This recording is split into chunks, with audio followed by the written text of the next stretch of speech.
No Jumper, coolest podcast in the world. Today, we're in here with Tory Lanez. Yeah. They said it couldn't be done. Yeah, but it's done, right? It's done. This thing is done. It's done. How you doing, bro? I'm good, man. We were just talking about it's a promo day. So you're in the groove. You've been talking about yourself for many hours already? Yeah. How's it going? It's been good, man. But me, I'm a workaholic, so like, any chance I get to be able to present my music to people is always like, I'm not like one of them dudes who's like, oh, I don't want to do this today because like I get paid for this. It's my dream, Right. So I love just like interviews in general though, because I feel like it's like a different part of an artist that could shine and that could like, I remember when Jay-Z said back in the day, he said like, and my interviews are hotter. He said that in a song. I had never heard somebody brag about their interview skills before. Nah, but it's true. Like, you watch a lot of interviews today and it's like niggas don't even know how to talk. Like, or niggas don't know how to just have a regular conversation without feeling like it's a third person because the camera. Yeah. So, A lot of people are so like trained to not talk about anything interesting like in their life because they feel like it's snitching or shit talking or whatever. They just freeze up on camera. Well, I'm sure there's certain lines you're supposed to cross and certain lines that you're not supposed to cross. But at the same time, like as an entertainer, we're here to talk about things that go on and here to be honest about things that go on. I think a lot of people have a problem with being honest. What's the super annoying questions that you hate that people ask you? The only thing that's like kind of annoying, I think, is just like, it's not really annoying. It's just I get asked it so repetitively.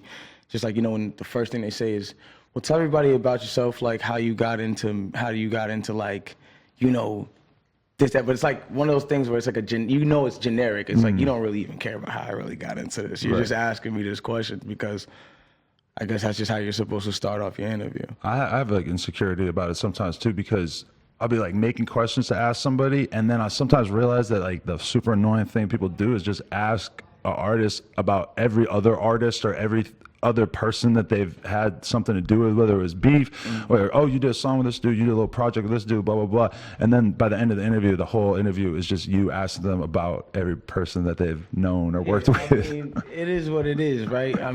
Some people go to interviews for different things, A lot of people go to interviews because they want clarity on things that they feel like, damn, like I never really got closure on this. I don't really know what really happened. Like, ask that. You know what I'm saying? Like, but that's people, you can't stop what people want. And I'm sure you as a, a person who has to interview, I'm sure you get people like, yo, why didn't you ask da-da-da-da-da, or, and they try to probably base your shit around that too, right? Yeah, too. And it's a weird line too, because it's like sometimes, like we had Usher on the other day, and it's like Usher had a lot of bullshit in the news and shit, but it's like different ways to think of it. Like, do you want to get that big headline thing of him probably not being happy about you asking him about something, or do you want to just be chill and be cool and like have a nice conversation with somebody you respect for an hour? Which a lot of times I defer to that, because it's like I don't really necessarily want to be the dude having the conversation about the messy ass shit that you don't even want to be public. I can roll my weed in here. Of course, yeah. Oh yeah. Yeah. Can I please? Big Kush all day. So, yeah. Oh, yeah. The most important thing, because I actually have this a little bit laid out here just so I don't forget, first of all. My audience wants to know the status of your work with X, how that came to be. Anything about that, I'm very, very interested. Yeah, well, first off, I'm a big fan of X. And, when I made this statement in the first place, I was really excited because I have a record with him, and basically I wanted to put it on my album, but the business and the clearance timing and all of that kind of stopped it from being on this track list. So what I'm going to be in the works to do is to get it cleared after and add it, because I couldn't get it in the time that it was. And with all due respect, anything that they say that has to do with his clearance or when things can be released, I respect that. I don't, you know what I'm saying? I'm not going to be like, yo, you have to release this because it's got to be like, nah, it's not that. You know what I'm saying? It's not. How did you even come into communication with him? It's crazy because my family and his best friend's family are like really close. Really? And so like when he was alive, they were, what's his name? Marlon. And pretty much what it was is like, I got a friend named Patrick is Marlon's brother, and Patrick is my nigga. But I never knew Patrick's brother at the time. You feel me? So somehow, some way, they were connected, and that's what originally connected us. So it was a situation where I never actually even got to meet him, but it was a situation where we were always supposed to work, and then that song got sent to me while he was alive. So it was a situation where I was like, all right, cool, we did the song. But then when the whole situation happened, you know, and he passed, then, you know, things got a little, like, I would never want to cross a line. Like I said, like, I would never want to cross a line when it comes to clearing it. Right. You feel me? Because, or just putting it out because it just is what it is. But that shit gets super complicated as soon as somebody dies. I don't like to go into shit like that, you know? So were you a fan of him before that even happened? Like, what was your impression of him when you heard him and shit? What the craziest thing about it is when it comes to, like, his first album, that it stuck with me because I didn't think it was ever going to sound like that, like, from the stuff that came out before. Yeah. But then when I came hearing, like, Jocelyn Flores and songs like that, like, and I'm in, because I was in, I think we were in United Kingdom when we first heard that. Right. And it was just very gray outside. It was very, you know, I was just traveling and seeing different, like, landscapes and shit. There's like, definitely a mood in the UK, for sure. Yeah, it's definitely, you know what I'm saying? And that's why I need to be here. Here's the opposite of that. Yeah, it's sun out every day, it's tall girls and shit. Totally different. And because of that, you got like, purple weed, by the way. Yeah, you know. That shit is like Barney. Fuck it. I'm just saying. Fuck it, man, you know? But yeah, like, when I heard his music originally the first time is what originally drawed me to him. And what's crazy, what a lot of people don't know, the last project that X liked on his SoundCloud before he died was one of my mixtapes. Really? It was Lost Cause. And to me, that was like something that really stuck with me, because Lost Cause was a project of mine that really meant a lot to me. It came from my heart, my soul. I talked about things like, you know, my mom dying and just different things, like, you feel me? And the fact that that was the last thing that he liked, you know, before his passing, that spoke to me in a weird way that I feel like was trying to send me a message like, yo, your word and everything that you got as you're on this planet is it, you know? That's fucking crazy. As you go, or when you go, the music is what's going to speak for you. Right. And, you know, it's just crazy that was such a coincidence that was the last thing, you know? Yeah. So, I don't know, I found that crazy. That is crazy. Just because, like, I mean, he was super all over the place with, like, the kind of music that he related to. And that's why with him passing, there's so many different people that came out with, like, screenshots of their DMs or, like, conversation, whatever. Like, people you would have not really thought had anything to do with him and shit. Yeah, it's crazy. I know, like, female artists who worked with him, or like did shit together, and they never even put it out there because it was like so controversial at the time, shit like that the world doesn't even know that he collaborated with like all kinds of different people who maybe for whatever reason kept that a little bit on the low. It really is crazy, you know, just the influence that he had, even for being around for such a short time. I think it was just very special. And a lot of people never really get to see things until you're forced to look at it. You know what I'm saying? And I think with him is he was one of those people where it's a little bit of the opposite. Like, he came in and you were already forced to look at it because he forced you to look at it, because he made it like that. You know what I'm saying? He made the art be so like out loud and just like one thing, and like I kind of ramble on about this, but like the one thing I like and I love about how it was with his stuff is no matter what it was, it always made you feel. And that's the thing with me and music and artists. It's like a lot of these days I listen to a lot of artists, they don't make me feel like I like it for the moment, even if it's like, I don't care if you mumble all the whole song, but whatever you do, you got to make me feel it in some sort of way. Make me feel some kind of way about it at the end. When the song's over, I want to feel some kind of way about it. It's just like you heard so many motherfuckers rap over so many beats, and it's really a problem like with rap where it's just so many people that I heard rap on songs and stuff that it's like you could be a good rapper, you could be technically sound, you could be a good hook writer, whatever. This shit is so competitive that it oftentimes doesn't really matter unless you just really have that delivery, that vibe that just makes people listening to it feel like they know you, and he excelled in that. 100%. Yeah. 100%, and that's the dope thing about it. So, you know. Definitely. When you look at his career and how he sort of just like came out and blew up, how would you compare that to like yourself though? Because I feel like you are like a real, like you have like a really incredible like skill set And then you had to like you. work hard for years to make people recognize like how good you were. Bro, it's crazy, bro. Like, to be honest with you, like, I always say this to people, like, you know how there's like the artist that gets like the one song and then he blows? Like, I'm the artist that has to make like 90 of that one song in order for like it to get looked at, which I'm not mad at, because that's only made me more of a beast. It's only made my work ethic stronger. It's only made me, you know, quicker with my pen when it comes to making hit records, or when it comes to making things that are gonna stick in your head. That, you know, that only made me strive harder to be big. Like, one day, bro, I promise you this. You could quote this. I don't care who's watching this. I don't care who believes this. I don't care who believes in me. I don't care who supports this. I'm telling y'all, I don't know at what point of my life, but at some point of life, at some point of my life, I will be the biggest artist in the world. That's not a joke. That's not something that I don't believe. That's something I believe wholeheartedly, and that's something I know. I know that's already written in the stars for me. Have you always felt like that? I've always felt like that. Really? I've always felt like that. And that's why, you know, when you go and you'll see the masses of people talk about Tory Lanez, whether or not they're like Uber fans or they're not Uber fans, a lot of people will say this one underlying statement, you know, he's very underrated, or he's very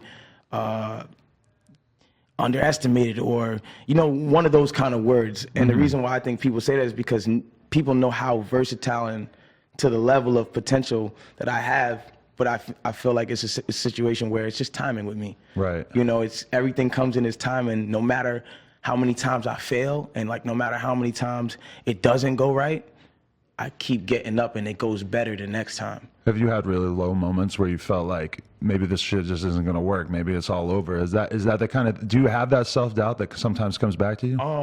I don't have moments of like, maybe this is just not gonna work, because honestly, for me to do that would be slapping God in the face. Like, I feel like God gave me a talent that is like, so many people could take off with what I have. Right. You feel me? And for me to have it and for me to be blessed with it, it's like, for me to say something like that is just like, it's kind of like, nah. But we all got our dark moments. But I have moments where I'm like, damn, like, I'm doing this, and I'm not seeing the results that I want to see. I'm not, you know what I'm saying? Like, one day you go and you drop a video and it doesn't get the amount of views that you wanted to get right then and there.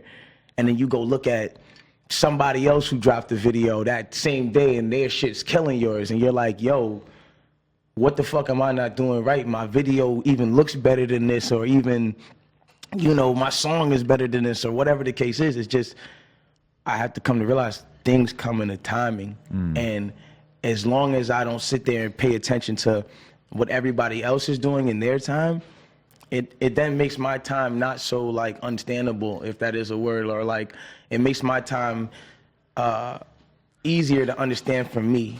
Like, okay, cool, this will happen and this will slowly progress, but as long as it's progressing, I'm not in the same spot.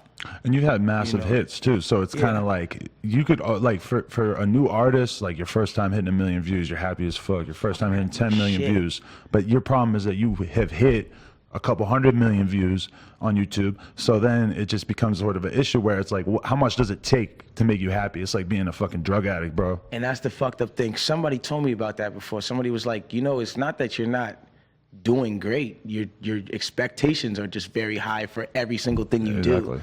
And I was like, well, what do you know, you know how artists get like, yo, nigga, what are you talking about, my nigga? Like, my shit, But in all reality, he's right. It's like, sometimes we set our expectations up for things because we believe like, yo, this has to be like this. But sometimes, like, no, it doesn't have to be like this. It has to be a different way for you to get a different result next time. You feel me? Like, because the other 99.9% of musicians on planet Earth who are making, you know, R&B, rap type music, if you were to ask them, like, would you want to be in Tory Lanez's place? They'd be like, fuck yeah, that's like the most I could ever hope for. But then once you actually get to that position, you're looking at these other fucking 8 dudes and being like, you know, thing about it I want to be on the level that this dude is doing. He just sold more records than me this week. Fuck, like, you know. But the thing about it is too, what's crazy about it is, for me, being an artist, it's like, all right, every artist who's in like maybe I don't know, one of these niggas' positions. I don't know, someone who's just not as famous as me. Let's think of some guy. And that artist might want to be me, but what he doesn't understand is that artist might be the guy who has like the 2 hits, but he doesn't really have the talent like that, right? But the thing about it is he might be like, yo, you know, I want the talent that Tory Lanez has, or I want the da-da-da-da. But what people don't understand about what I have is it's like, it's a gift and a curse, because it's like, yo, you're blessed enough to take this anywhere you want to take this, right? Like anywhere. Like you want to go do rock today, you'll make the best rock songs. That's how you feel. Yeah. If I wanted to go do pop today, I'm gonna make the best pop songs. If I want to go do, you know, for instance, I made the song "Love." It's a reggae song, right? Double platinum. I made "Pa Me." In 2 months, goes gold, which is all Spanish. Right. But then I still make hip hop records. Talk to Me, the BID Shooters, Say It's, songs like that, R&B, different platforms of music. You can take it to all these single places. But the thing about it is when you're that versatile, it then puts you at a place where when you take things too far this way, all your fans who you've accumulated over here they're confused. They're like, confused he's and doing upset. That shit now? What the fuck? Yeah. They're confused and upset, but then at the same time, you're like, yo, I just want to make music. Like, I'm not even trying to feed any of this. Like, you know, I'm just trying to make great music, but it's like you have so many places that you could take it.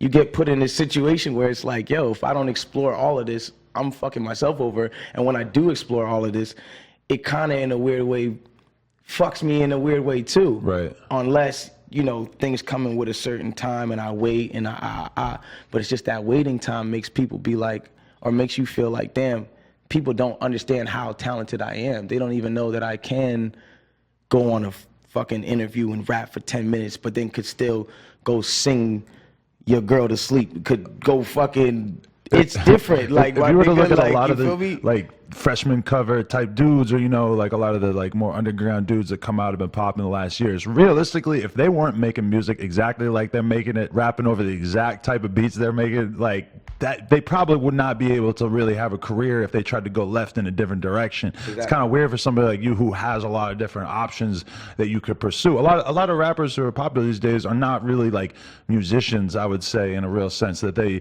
are more like social media stars that are making music. Let's be real. Yeah. And that's not to dismiss anyone, but you know, there's a lot of truth to it. A lot of people don't have like the skill set that you clearly have. I don't understand how the fuck you go and make all those Latino sounding ass songs and shit.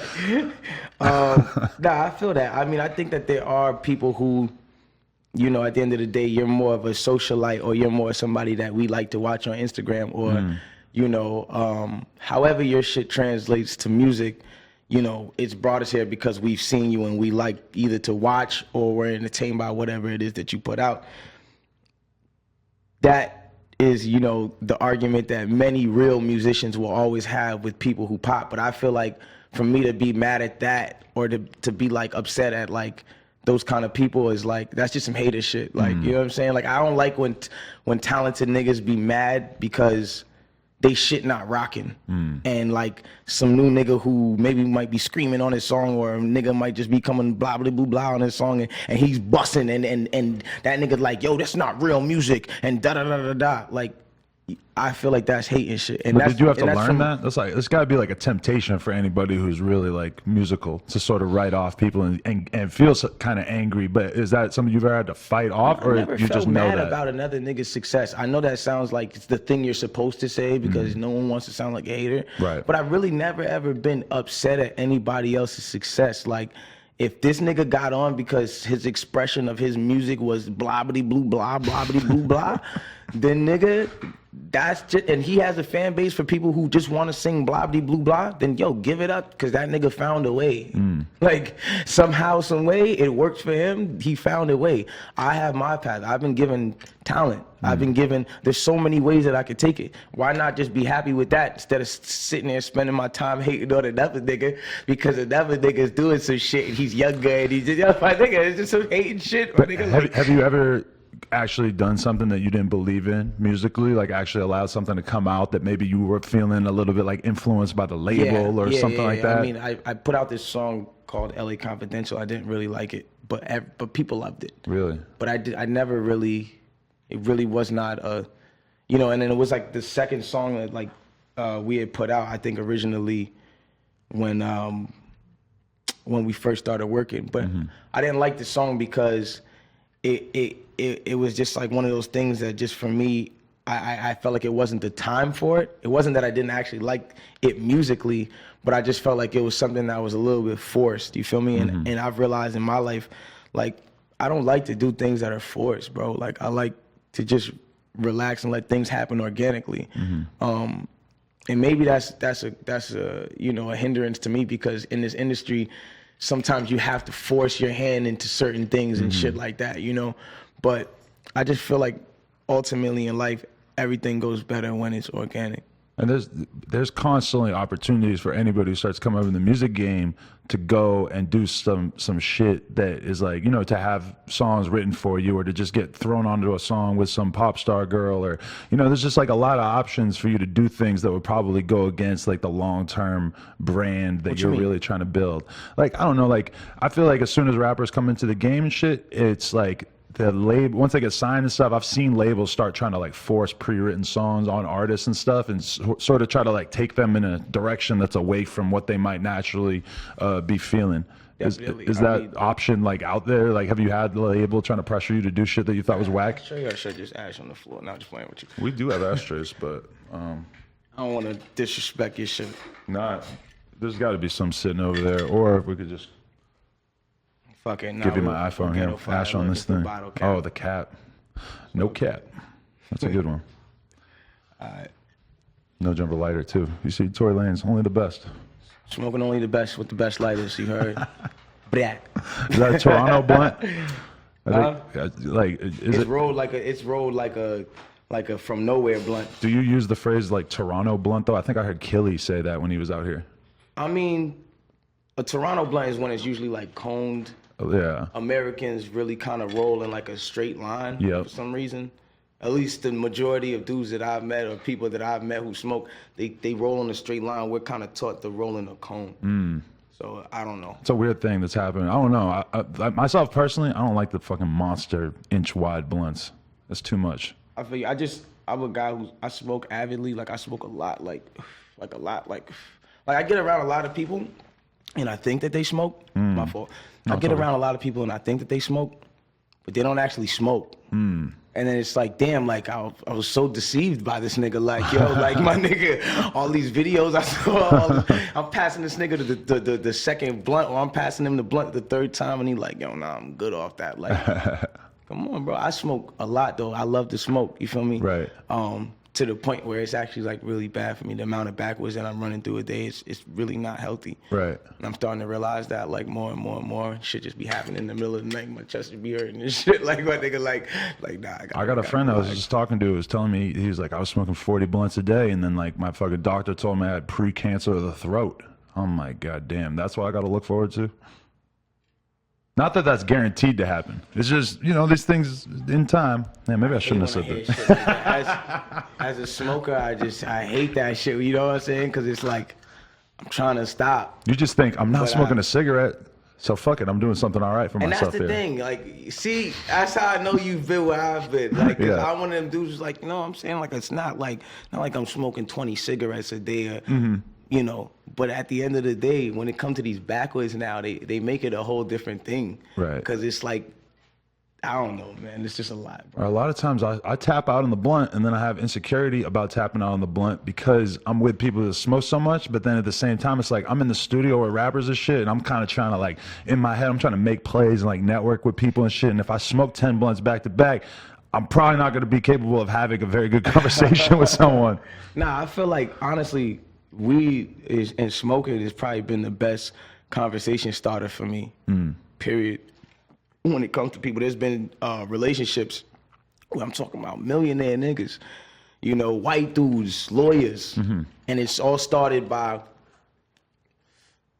that simple gesture. And it goes a long way. Yo. Because not a lot of people are passing them the blunt. Like, thing about it is true smokers, and it doesn't matter if you could have a corporate outfit on, you could be a businessman, it don't matter what. A true smoker's not gonna deny the blunt twice. If they're trying to stop smoking weed, just Yo, pass someone once, I'm like, nah, I'm off that shit. And if they really even get past that first round, like, you gotta applaud them. But if that shit come around one more time, it's over. You're gonna smoke, my nigga, if you're a true smoker. It really does bring people from different worlds together because, like, my filmer, you. Chris, he's like a white dude, and I seen him on stage. Like, we were at this NBA Youngboy show, and he's filming on stage and shit. And then I see him just, like, he had weed and he had blunts, and he's rolling up and, like, smoking with his whole crew and shit. By the time I get up there on stage with him, I'm like, he's ganged up. A whole NBA fucking with him. And I'm like, this is just 100% because of weed. Like, Definitely, though. that brought them together, and all of a sudden he's kicking it tough with all these 19-year-old kids from the hood that otherwise he probably would not really have much to talk about with. I'm trying to tell you, weed is a universal thing. Definitely, man. It's a thing. You mess around with any other drugs at this point in your life? You're over it, or have you ever on that? I was never, like, word to my dead mother, rest in peace to her soul. I never popped a pill. I never did coke. I never did Xanax. I never did none of that shit. Like, I only smoke weed. Right. You feel me? And, like, the reason why I know is because I'm a real, like, addictive personality nigga. Like, I will, like, if I was on some dumb shit like that, like, I really would be fucked up. And I'm truthful enough with myself to tell myself and understand that fact. Right. Like, if I get on some shit, my nigga, I'm gonna get on some shit. And that's why I'll never get on some shit. Like, this is as far as it's going for me. Right. And it's been like this since I was, like, what, 14, 15, smoking weed. When did you start making music? What age? I was 11. 11. I was 11. I started making music shortly after my mom died. My mom died. She was anemic, and then she had a rare disease that, like, only 4 out of 1 million people get a year. Wow. It's like a rare disease. She was the most healthiest woman. One day, I went to school. She was sick in the morning. I came back. She was dead. Holy shit. Yeah. And Were I you was super close with her? super close. I'm the baby of 6 kids. We all got the same mom, same dad. How much older is the oldest one than you? At the time, I'm trying to think how old my older sister is now. She's like at least 34, 35 now. Respect I'm 26. for not knowing, by the way. I'm sorry, bro. I love my sister to death, good. but I This is a don't real know, one. like, half, like, you know what I'm saying? Like, just off the top, like, you know, but she's definitely at least like 9 or 8 years older than me. And it goes down, you know, but I was definitely the youngest. And pretty much because of that, me and my mom had a specific, like, special, Right. you know, relationship and bond. Last one, You feel me? yeah. And so, like, 11 years old, I'm just kind of starting to understand life, and I lost my mom. So, like, yo, I spiraled into this, like, yo, I don't give a fuck about nothing, my nigga. And nothing niggas can tell me. A nigga couldn't come up to me and tell me nothing, nigga. Like, my whole outlook on life was, you're not my mom. So any position of authority that tried to tell me something, I just couldn't, I don't know, I just couldn't sit right with me. I was very rebellious. I got kicked out of every single school I've ever been to since 6th grade up until 10th grade, where I just was like, yo, fuck this shit, nigga, I'm out. I'm gonna be a rapper, peace, niggas. Really? You know, Do you think your life would have gone in a fundamentally different direction if your mom had... Indeed. Really? 100%. And that's why it's weird. Like, I always look at, like, my talent, like, it's such a gift and a curse. You know what I'm saying? Because sometimes I think, like, if my mom didn't die, I wouldn't have wanted to do this.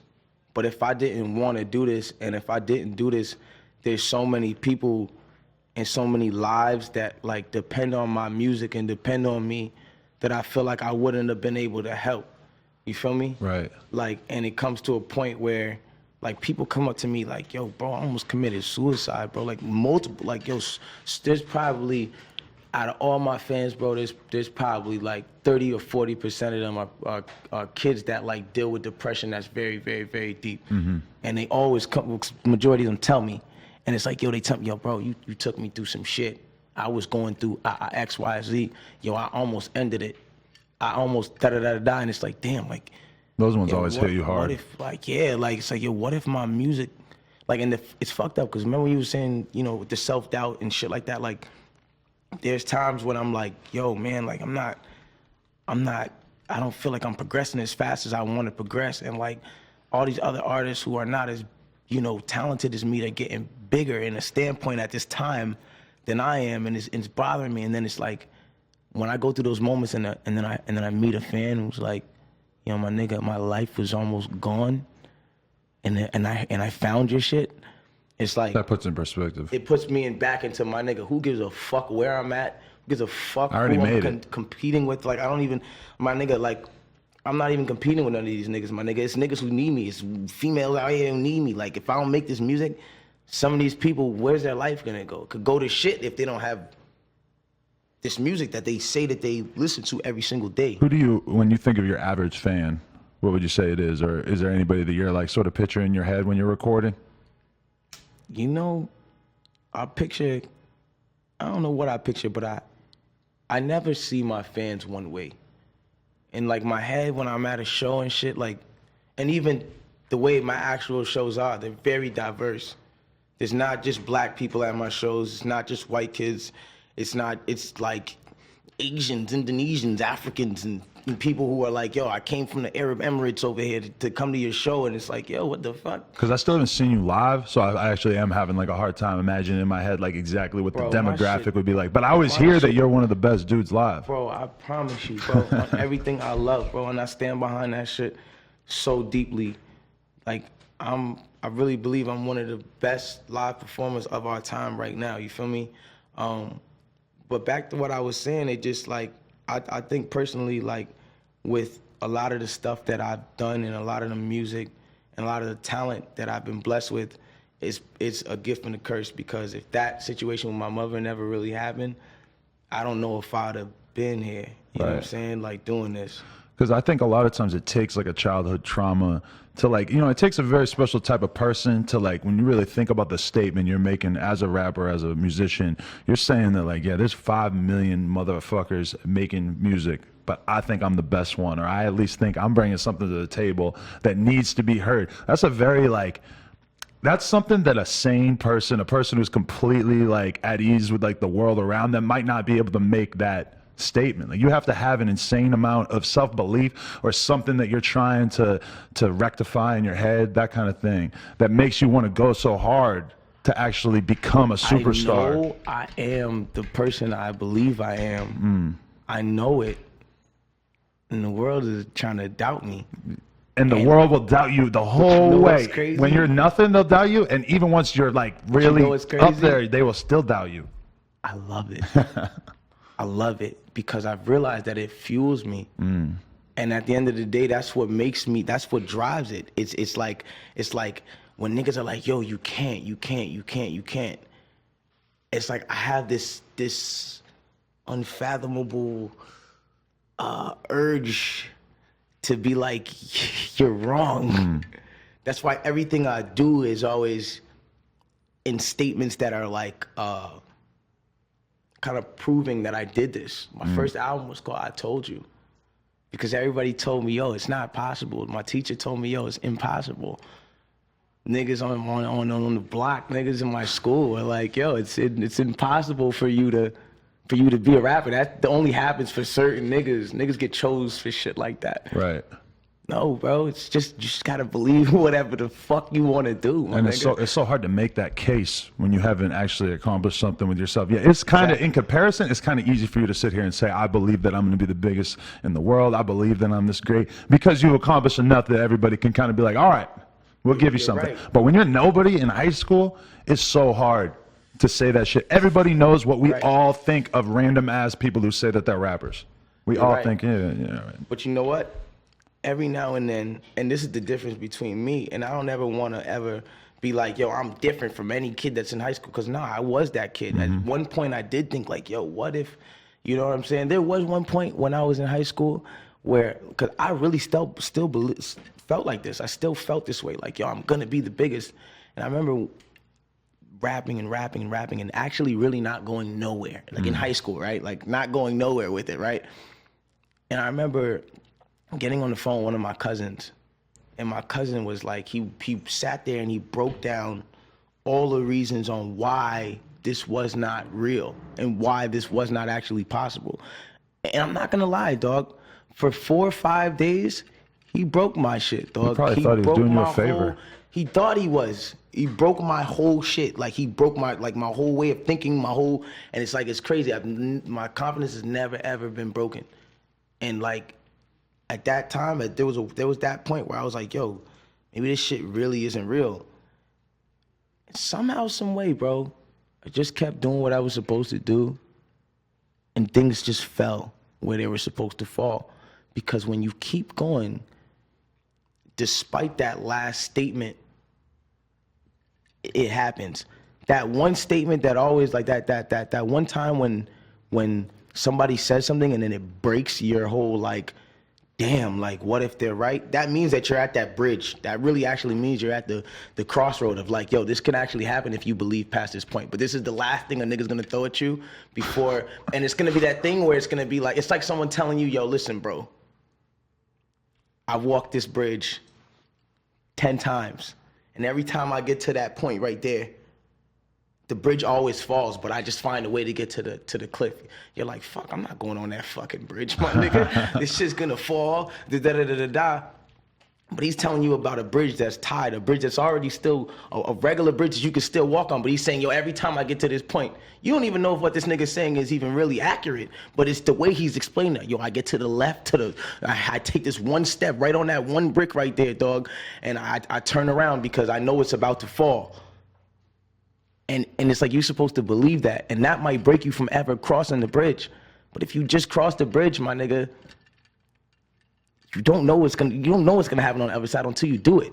And at the end of the day, the thing about doing it is, what the fuck are you gonna lose? You're already in a situation where you don't think it's gonna fucking happen, but this is what the fuck you wanna do. You might as well go for it. And if you're not gonna go for it, what the fuck you there for? It's like, what the fuck was it installed in you for? What was the reason on why it was given to you? I feel like every single person who has a desire to do something in their heart, and somebody who has the desire to feel a certain way and the desire to be like, yo, I am gonna do this, and I am, and sets themselves like, yo, I am gonna do, I believe that desire is put in you because that's your purpose.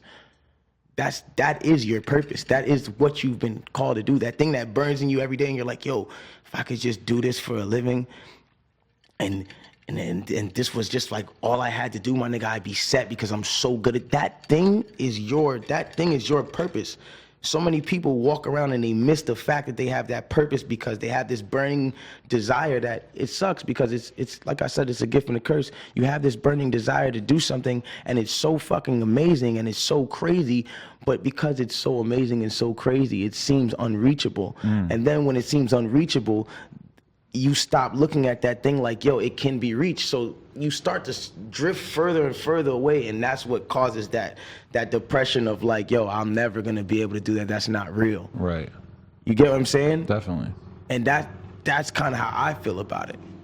You know, there's been times in my life where the times where I felt like I was getting the most hate, where I felt like I was like really starting to doubt myself the most, but those really were pivotal moments because there's always a corresponding moment after that where you get your fucking swagger back and you realize like, this is not going to break me. Like I'm not, like I've literally physically inside my body right now don't feel like I can just lay down and die here.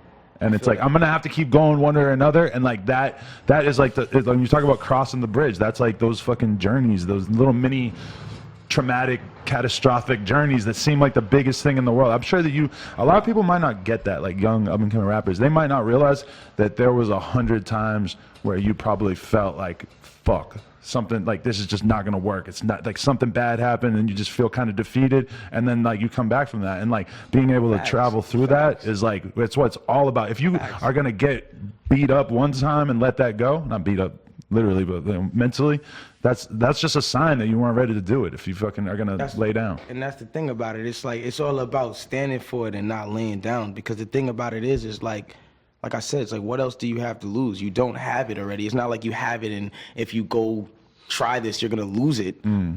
You're going to go get it. That's the whole point. You know what I'm saying? And no matter what obstacle stands in your way, you say, fuck it, my nigga. Somehow, some way it's going to work. And the laws of attraction in life make it work.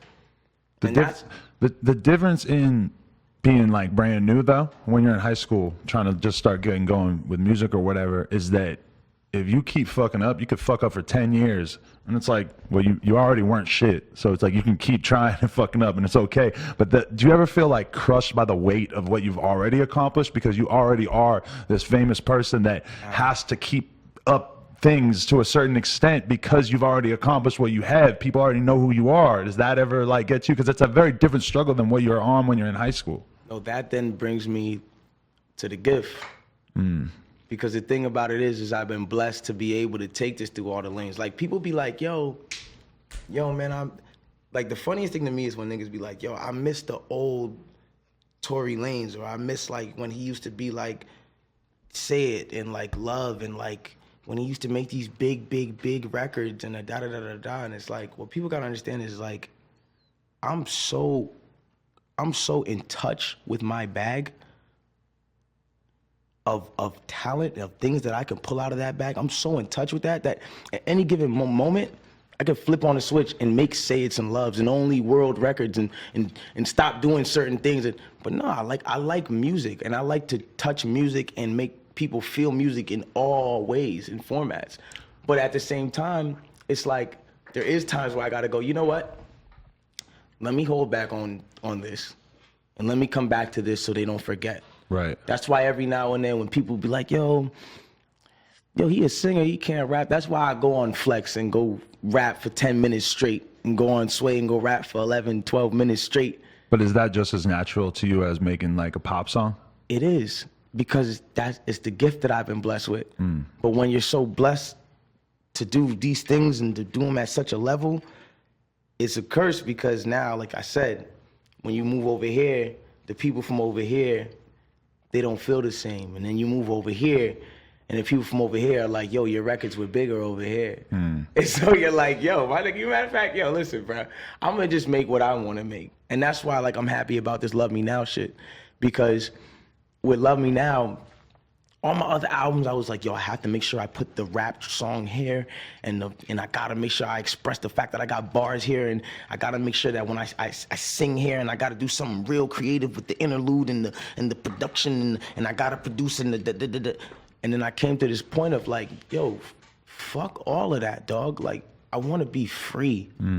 Like, bro, like, I wanna be free, bro. Like, I don't care what people say about me, bro. Like, I don't care what, like, I don't want nobody to ever be able to listen to this and be like, yo, you stole my sound, or you stole my style, or this, that, that. Like, fuck that, bro. I want to feel free, bro. I want to go on all my songs and say whatever the fuck comes in my mind. I want to feel free. I want to be able to express myself, bro. Like, and the thing about it is, when you get to the point where you start trying to please the fans, not necessarily the fans, but the people and the critics who are like, yo, he was only good when he da-da-da-da-da-da. You get to this point where you stab yourself in the foot, because you're trying to chase these old vibes or these old things that you don't even need to do, when it's like it comes natural to you. If you really want to do that, you can do that.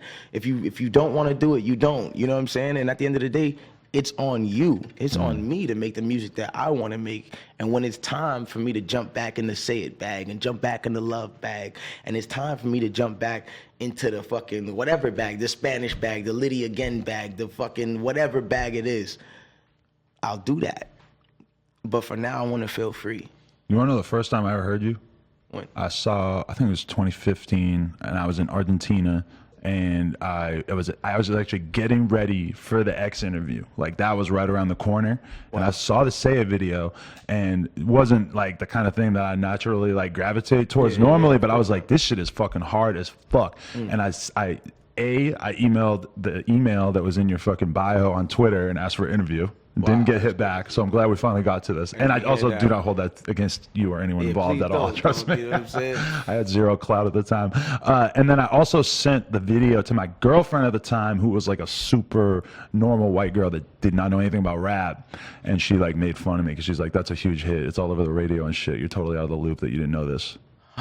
So I got kind of sunned by my regular ass girlfriend at the time.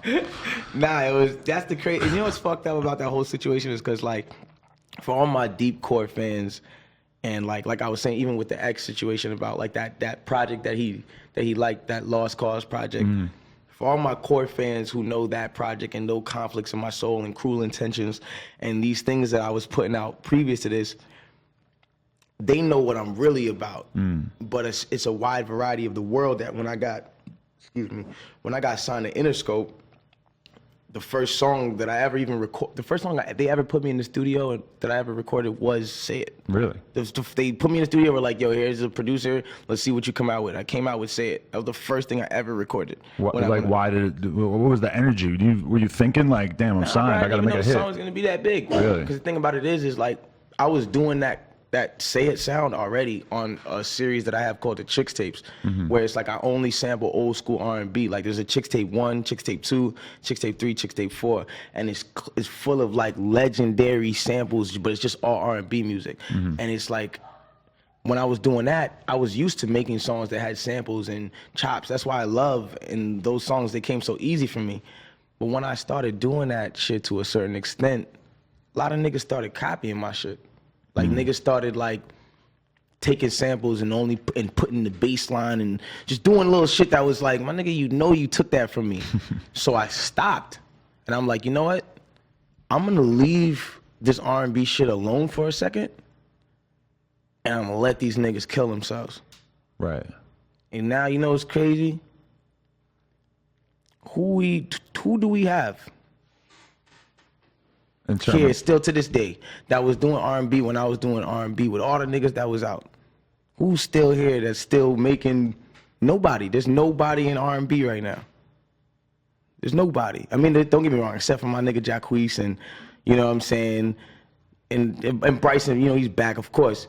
But in the times, y'all know how big R&B was in that year that I came out with this Say It, and maybe this is not really up your alley at the time, but no, I'm putting the pieces together. But at the same time, it was like, but who's still here that's still giving you constant R&B, you know, at that pace anymore? Nobody. And I feel like a lot of it was because a lot of the young dudes that were coming up it was like a carbon copy project of like a lot of different R&B that was coming out that was kind of the same. And so I stopped doing certain things. I stopped making certain songs because I was tired of cats taking my style. Now we're about to be full back in effect, Chicks Tape 5. I'm about to bring the R&B back in because it's time. But I did this because I wanted to, like I said, I wanted to be free away from that. I didn't want to feel like this is what I'm known for. Like, nah, that's just a side and a part of my talent. If you had like fully put yourself in that box, you think your career would have had less longevity if you didn't like at some point just step back and say, all right, I'm going to do different things. I'm going to show the world all my different skill sets?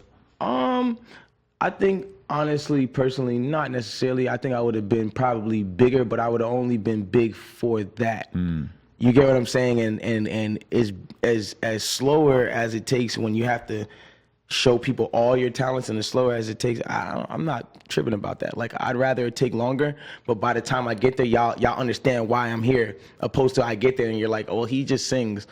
And like when I start rapping or something, it's weird. You know what I'm saying? Like I would never want that. Like, you know, I never want to go to a show and like have to sit there and just sing all day. Like that's really boring to me. Like I really crowd surf and crowd walk and treat the show like a jungle gym every show for the last 570 shows that I've done. Like my nigga, I crowd surfed and crowd walked and wild out every single show, bro. It doesn't matter if there was 11 kids there, my nigga. We wilded out, dog. Like it, you know what I'm saying? So I would never want to go to those places and see those same kids and just be like, singing. Like I just can't, like, you know what I'm saying? I don't want to do that, dog. Like, you know. But so what is it in your like early musical pedigree that enables you to go and do the reggae songs or do like the Latino crowd type songs, everything like that? Like who were you as an early artist that allowed you to like be open-minded enough to be able to go into those areas? I was a little kid. I loved Lil Wayne growing up. You know what I'm saying? Wayne's one of my biggest like influences when it comes to like rapping, and like he was just always so versatile with every beat that he went on. You know, and it was always like it played a big part in the stuff that I felt like I was able to go on. And like, you know, for me personally, like I was also somebody who I actually didn't sing good at all. I fucking sucked. Really? Yeah, I sucked. I was horrible. You had to learn? Yeah, I used to listen to like niggas on my fucking like iPod and shit, and then like try to sing like them, and like eventually, you know, singing is like a muscle. So the more you sing, the better you get. It's like working out at the gym. Really? Stronger your vocals get. So me singing, I really wasn't good. I was really faint. It didn't sound good. It was crackly. But the more I sang, it just got better. You know what I'm saying? Right. But I only, like, the only reason why I even taught myself to sing was because, like, when I was coming up, niggas didn't want to sing on my songs. I just got to a point where, like, people just didn't really want to do a lot of shit for me. Like, it would come natural to a lot of other people, but for some reason, for me, it's just like, nah, I gotta work like extra fucking stupid, dumb hard for some odd reason. Like when something would just get handed, like let's say you're an artist, I'm an artist, we come up at the same time. Right. Let's say your music's not even as good as mine, but nigga, we come up at the same time. A lot of shit for some random reason would just get handed to you, and it wouldn't get handed to me. But it's like the shit that I need, and if I had what you had, I'd be fucking out of here. But it's one of those things where it's like when I was coming up, those things weren't handed to me. If you got to work really hard for it, I noticed that a lot of times in life and shit where it's just certain people like I'm around a lot of BMXers and skateboarders and stuff. A lot of times it's the dude who has all the talent in the world that doesn't really have to work that hard, who isn't really able to like have the fucking will to go through with it in the long run. Whereas somebody who might have to like really, really struggle with shit. When I look at my success of just talking about shit on camera, I look at the fact that I was like not skilled physically as a kid, because I needed glasses until I was in like 4th grade, right? So when I look back at it, my parents had me doing baseball and basketball, and I was trash as fuck. And I didn't know why. And then in like 4th grade, I realized that I needed glasses. And then it all started to make sense to me. And I didn't really put the pieces of the puzzle together till later. It's like, oh, that's why you're trash at ball. Because you had bad hand-eye coordination because you couldn't see shit. But in a lot of ways, I think that that's what made me overcompensate, like verbally or like to do stuff like creatively. Yeah. Because I had like, you know, I wasn't able, I'm 6'3". People were looking at me like, you're supposed to play ball and shit. Yeah. And I couldn't do it. I was trash. And I wanted to sit in my room and play video games. That's the fucked up thing about me too. I never made no like school teams. And oh, you think you got the Napoleon complex? maybe. Look, maybe I do though. Like, you know, but I never made any school teams like but it wasn't always just because my athleticism or whatever. It was sometimes it was just because of bad behavior or grades or whatever the case is. But because of that, like I always felt like I was left out of shit. So like my only way of like being better than somebody or being competitive with people was like to make something that was so creative that somebody felt like, yo, I can't make that. You know, and like that's kind of where I felt like, all right, well, this is my comfort zone. You know, I could be creative. Like I was great in fucking language arts and shit. Sucked in all my other classes. Right. Was fucking the worst kid, but language arts when it came to writing essays and writing stories, and I was nice. Like I was writing shit that niggas was like, yo, how you even thought of that? Like, you know I remember what I'm saying? my SAT scores. I had like a high ass like verbal or English component, and then my math shit was like terrible. Word. It's just your brain, like, I you know. couldn't do math. Exactly. We're similar. I was not that great at I math. could write a at all. story or something, but I could like in terms of doing math, that shit just never really connected with me. Definitely 100% feel you. Rappers always say that too, though. They always say like, I didn't do good in school, but I was good at math, as in saying like, but I was good at selling niggas drugs. Is lying. No, niggas you is weren't. lying. You're lying. All the niggas that I know that ended up being like some like rap niggas, or not saying they were super famous rap niggas, but all the niggas that I knew that were like trappers and niggas that did anything, that had some kind of money coming out of school. All them niggas was horrible at math. And they was great at math afterwards for the basic math that they needed to count money. That's it. Niggas know how to count money and swear they know math. Right, motherfuckers will get like 50 you know grand and they'll get a money counter. Real talk, dog. Like, yo, it'd be crazy. Like, you know what I'm saying? They need the money counter real early, real early in their Crazy, trapping dog. career. Like, you know, I don't know, bro. Like, I was never good at math. I was never good at school, period. I hated my fucking teachers. My teachers didn't like me. A lot of, like, I remember this one teacher, like, I'll never forget this bitch. Yo, I'm in the hallway. I wasn't even in her class, bro. I was in the hallway, but she was a teacher who, like, knew me. Like, she knew that I was always misbehaving and blah, blah, blah. And I was in her class. I was walking through the hallway, and she brought me in her class. And she was like, hold on, stand in front of here. She stood me in front of the whole class, right? 'Cause she knew I was skipping. She stood me in front of the whole class. And then she's like, yo, Crystal, come up here. And Crystal was like this girl, like, you know, straight A's, like, Right. you know, did her work. So she was doing an example of the good kid and the bad kid? She brought this girl to the top of to the front of the class, bro. And she said, everybody take a look at Crystal. and take a look at Daystar. Daystar is my actual name. And she said, take a look at Crystal and take a look at Daystar. And she said, in the near future, Crystal will be the one signing Daystar's checks, right? That's fucked up. So, and I remember, like, I took it such a way, and I remember walking out of class. I walked out of school, actually, and I stayed in school for maybe one more week after that, and I was like, yo, fuck this shit, I'm out. Right. And how the fuck is that okay for them to just shit on a little kid's dream, she man? killed me. That's terrible. She killed me. But you know what's crazy? I swear on everything.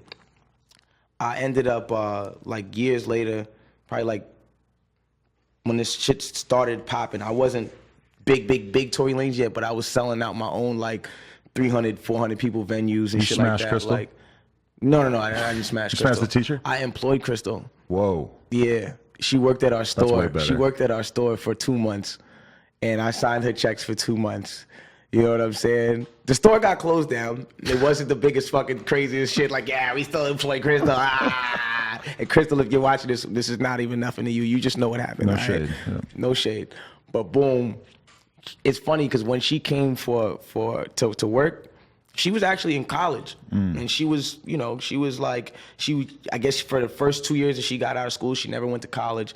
Boom, ended up going to college. This is the straight A, you know what I'm saying? So for 2 years, she didn't really do nothing like major.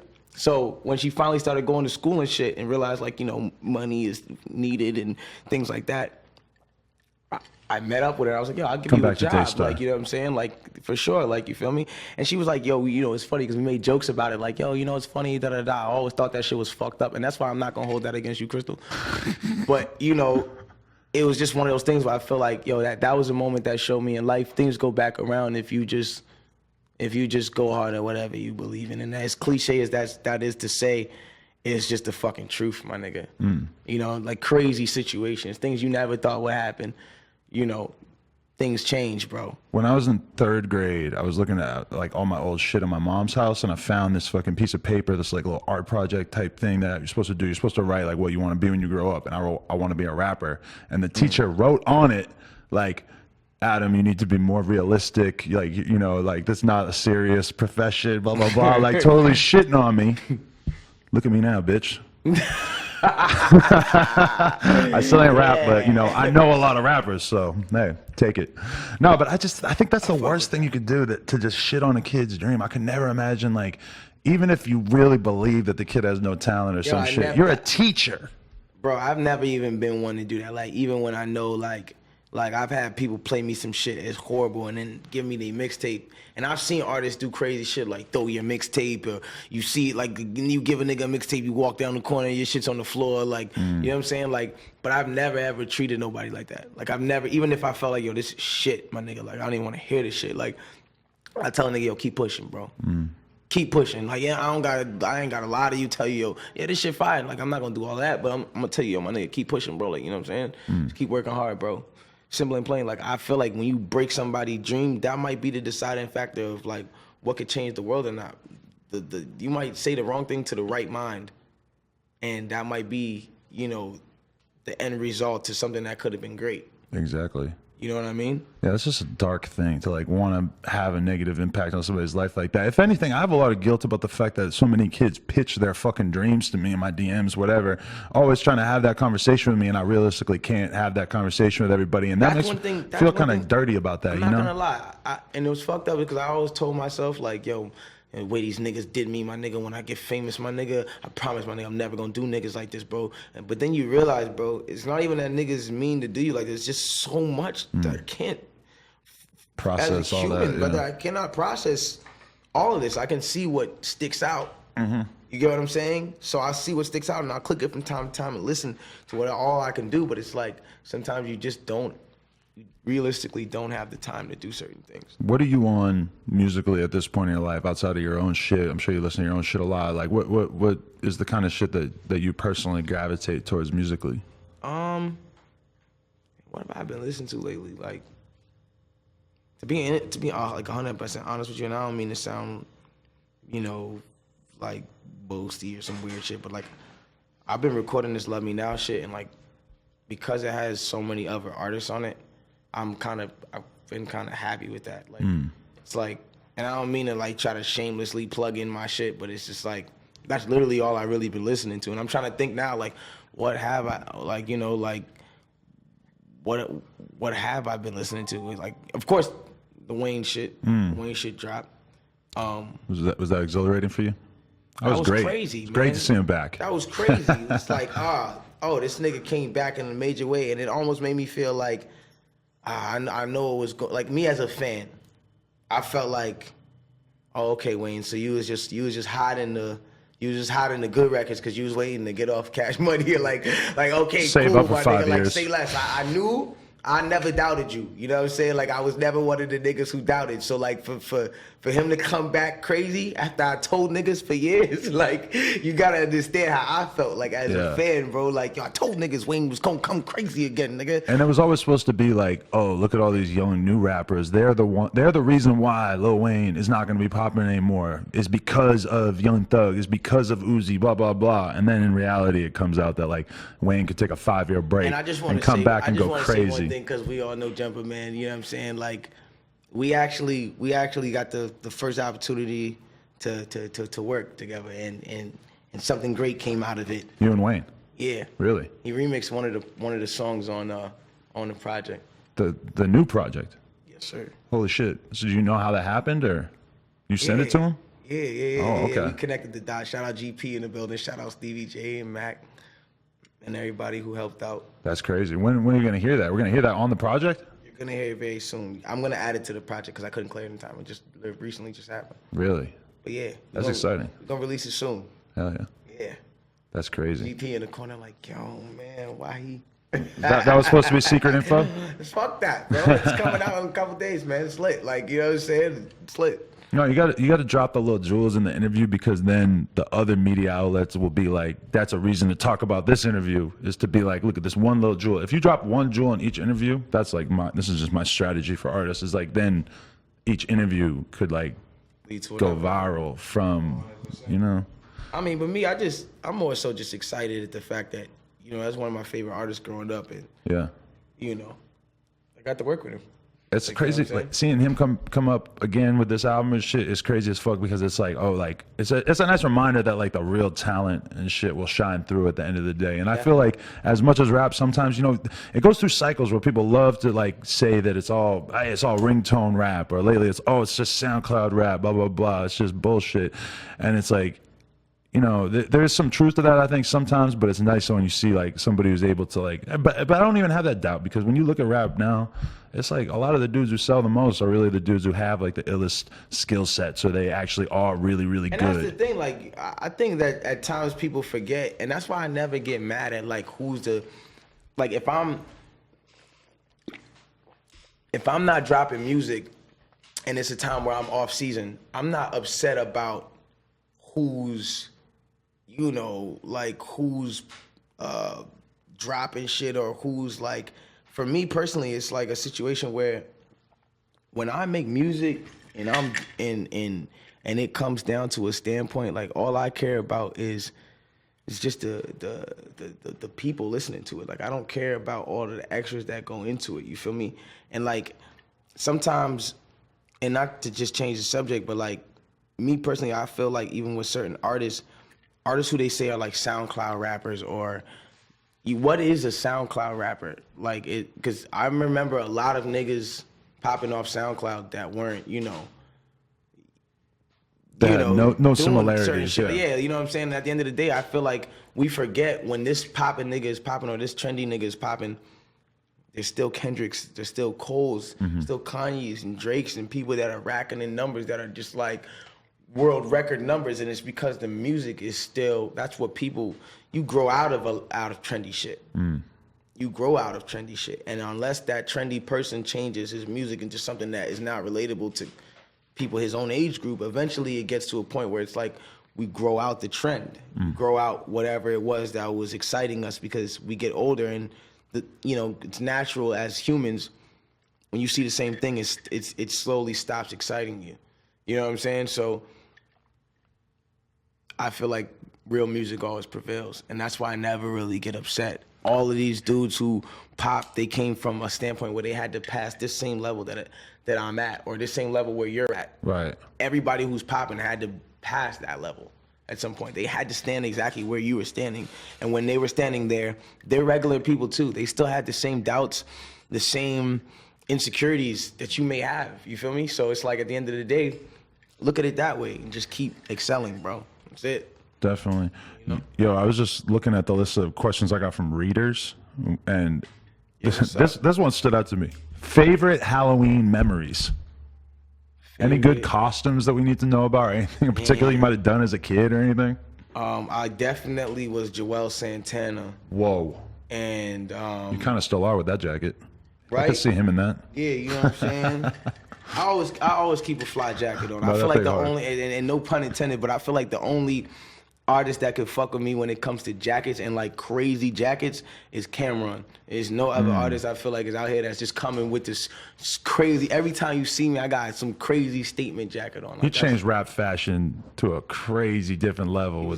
He did so much shit. Definitely different. You feel me? Joel Santana's funny though, because you being him back in the day, you just got to get like a 4X shirt. Bro, I ironed my bandana so long. Bro, I could not get the shit to be crisp on my. I had to staple that shit. At one point, I tried to get that shit so crisp. I ironed it and I stapled it, nigga. And it was still not as crisp. And it had me thinking to myself, like, fuck was this nigga doing his bandana, my nigga? Like, you know what I'm saying? Like, the fuck was this nigga doing, bro? Like, real shit. If you're gonna be Joel's, you gotta get like a fitted hat that's like 4 fucking sizes too big, and then you gotta put it over your ears. Yo. And yo, you gotta have like some big ears. Look. They go to the picture right there. They go to, yo, you can't show them the picture? Let me see. I'll put Can't it show on them camera. the picture? Oh my god, this is too real. Look at that. Dipset. Yo, I even got Oh my the. god. Fire. That was such a dope era. And, you know, I could confirm, I was living in New York at that time, that you really would be just like walking around and just see dudes with their hats so big, just over their ears. And I always had a big ass head. I couldn't even, like, I could barely wear the hats that were like the biggest hats that they had in the store because my head was so big. So I had to go and like order like an 8 1/4 on fucking eBay crazy. or some shit. That's crazy. You know what's crazy too? It's like in that era, niggas' clothes was so baggy that you thought so many niggas was big until like small shit came in and you started realizing like, yo, it's niggas on the block was getting punked by some niggas in some baggy shit, my nigga, because they thought the nigga was probably big. Niggas start wearing small clothes. Niggas was like, oh, it's you? It was easier to cap back then. Oh, it's you? It was just that tall T making you look crazy, my nigga. Word, okay. You ever think shit gonna get back to that place? Of the giant clothes? Just giant clothes. Like, I seen so many niggas try to bring it in, but it's like, I can't imagine myself wearing fucking baggy ass jeans anymore. And you know what's crazy is it seems like the whole art of carrying a gun in public must have changed a lot with the pant size changing. I say that as a person who's never really carried a gun around my pants, but it must have been a lot easier in those big ass pants than in the tight jeans. I think it was probably easy to camouflage, but I feel like, to be honest with you, if you're somebody who knows how to tuck his gun, or if you're somebody who tucks his gun, you know how to tuck your gun. But you remember when Wayne came out with the jeggings, the super tight pants and shit? Like, because it went real tight for a while. Well, see, I never went that far. Like, I never went, you're a jerk. The jerker era. I never went. That was complicated for a lot of people in LA. I never went that far with it. Like, you feel me? Like, I never wore, like, you know, the highlighter pants and I never did that. I was lucky. I was always bigger, so I couldn't rock the girls' jeans and shit. I knew people were rocking girls' jeans back in the day, bro. I mean, hey, nowadays it's just niggas just rocking Marys and all kinds of different jeans and, you know. Okay, but that's really the question is, like, how committed are you to the drip, in the sense that, like, you know, you look at someone like Gunna, a big part of his fucking brand is that he's just out here looking like a fucking runway model every day, rocking a crazy ass outfit every day. I mean, yo, dressing is an expression at the end of the day. Like, there's a lot of niggas that dress, but it's not a lot of niggas that's saucy. Like, when I dress, a nigga could wear the same shit as me, but you're not gonna rock it how I'm gonna rock it. Sorry. We gonna walk down the same street, they gonna be like, yo, he rocking the shit out of that shit. Niggas might look at your fit and be like, yo, what you got on? They might forget that we got the same fit on. That's how I feel. It's all about confidence, it's all about expression, it's all about how you feel when you wear your clothes and how you know what I'm saying? Like, that all comes with your own expression of life. You feel me? So, I mean, Gunna's a stylish nigga too. You know what He's I'm saying? doing it. Definitely stylish, man. So I got to give it up to all the young niggas that's giving it up. Shout out Gunna. Gunna's also on the project too. Oh, really? Yeah, he's on a record called Miami. Gunna, Lil Baby, Ooh. Trippie Redd is on there. On the same song? No. Oh, okay. Nah, just different features. Right. Yeah, just a lot of people on that record, you know, and it's more so like a collaborative project. I just wanted to, I Right. never do music with features, ever. Like, I don't really, wasn't really my biggest thing, you feel me? Now, it's recently I've started doing them, and so this project, I'm like, you know what? I'm gonna give my fans, you know, what they want, because you never know the next time I could be here. You know why I even made this project? Like, just a small backstory why this Why? shit was made. We was in the jet on the way to Summer Jam, right? The Jet. Subtle And- flex. No, we had to take it. Right. And the fucking thing is, it's like that same day, it's crazy. We got to the jet place, and Yo, can you guys be quiet over there? we got to the jet place, and I seen him doing something with the nose of the jet. And I'm like, yo, we gotta make it to Summer Jam. My set is at such and such a time. They're like, yo, there's wear and tear or some shit on the jet. And when I was like, yo, I remember I was upset. I was like, yo, my nigga, these niggas don't got this shit on time. I'm about to miss my set. And they were like, yo, don't worry, it's about to be set in 20 minutes. Just because he gets on the phone, he talks to this guy, and then all of a sudden they're just like, yo, don't worry, it's lit. It's about to be ready in 20 minutes. So I'm like, all right, whatever. So I get on this jet now, right? And we get in the sky, sleeping. My dog is on the plane, like it's a couple of us. And I'm sleeping, and all of a sudden, bro, wake up, and I hear this beep, this beep. And I'm like, yo, what the fuck is going on?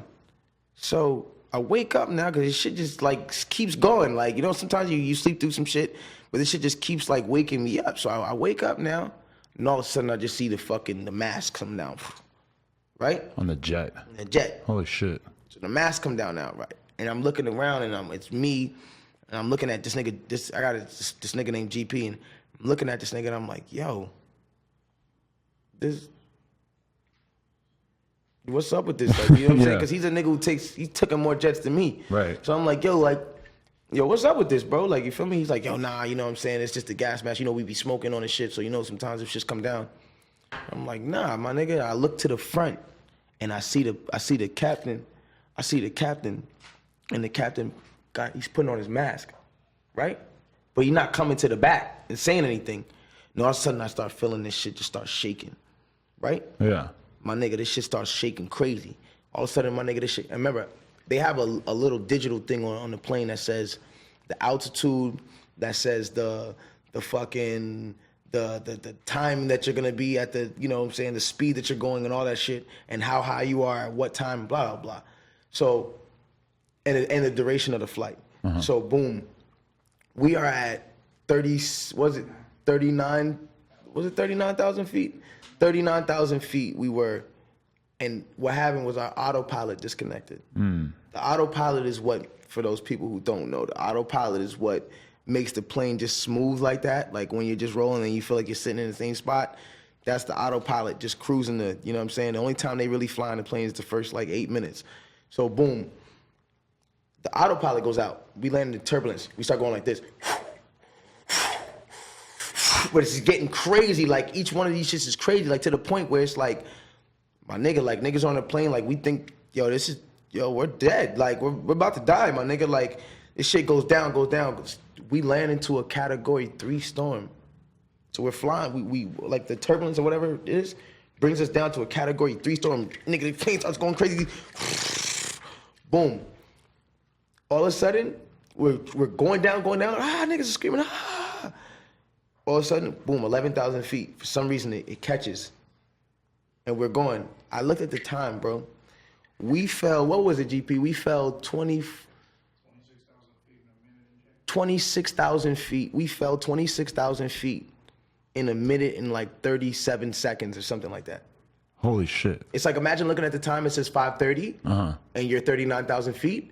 And then like, out of all the madness, then you look up and you're like, and when it finally gets stable, and then you look, and it says 31 or 32 or like. No, I'm talking about like the time. Like imagine seeing like imagine it's 5:30 and then you see 5:31 after you just fell 24,000 feet. You're like, yo, I just did that in a minute time.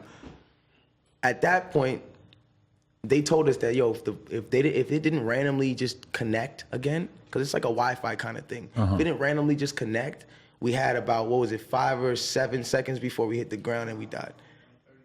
Or 30 seconds, my bad. Holy shit. We had 30 seconds probably before we hit the ground and we died. So what was going through your head during this? What kind of effect did it have on you? I was thinking about my son, and then when I got off the plane, I started thinking to myself, like, then there's music that there's things I haven't done, bro. I haven't worked with all the people wanted me to work with. I haven't done all the things that people wanted me to do. I haven't collaborated with people that people wanted, you know what I'm saying? Like, what mark did I make in music? And then it caused me to just like make this. And I was like, yo, I'm gonna let everybody be a part of this. That's some scary shit. That shit was a life-changing experience for me. In the worst way imaginable, and it's one of those things where it's like, I'm that one guy who's like, yo, I pray that this one thing never happens to me. And that was the one thing that happened to me. Holy shit. That actually makes me really like excited to hear it and shit. Bro, that shit fucking fucked me the fuck up, my nigga. I went on another plane. Sorry, slight miscalibration there. Shit, so I mean, fuck, that might be actually a good spot for us to sort of wrap this with. Just the fact that you fucking almost died to make this album. Yeah, it's crazy, right? That was the inspiration behind it. So Love Me Now is dropping this Friday, October 26th, everywhere. So, yeah. I'm ready, man. That's fucking, I want to hear all these features and stuff. Like, I just want to see you in that element. We haven't necessarily seen you with, like, fucking a lot of these dudes, and it's just probably going to be crazy to actually see it happen. Nah, man, it's love, man, and I'm just happy to be here. Like, you know what I'm saying? It could have went a lot of different ways. Nah, definitely. But it's this way right now, you know what I'm saying? So, I'm happy, bro. You made it. Let's get it. Hey, man, I appreciate you coming in. You're definitely one of the best, like, conversationalists that I've had on the podcast in recent memory. Love, bro. Appreciate that shit. It was an incredible interview, too. I like coming in. I hope that we have more. No, I definitely agree. That's definitely, like, I look at a lot of the podcasts that I watch with, like, comedians or Joe Rogan or whatever, and it's just they just sit down and just have, like, long-ass, rambling conversations that go in a million different directions. People don't really be knowing what to talk about or don't really have real shit to talk about, you know what I'm saying? So, I don't know. I like to come and just express myself, and hopefully people take, you know, whatever it is from me that they need to take, you know? Facts. So that's all it is. Shit. Well, Tory Lanez, new project on the way. Appreciate you, man. Thank you for coming in. You already know. We're going to do it again. Love. Love, bro. No Jumper, coolest podcast in the world. Check us out on YouTube. I'm rolling like an alpha.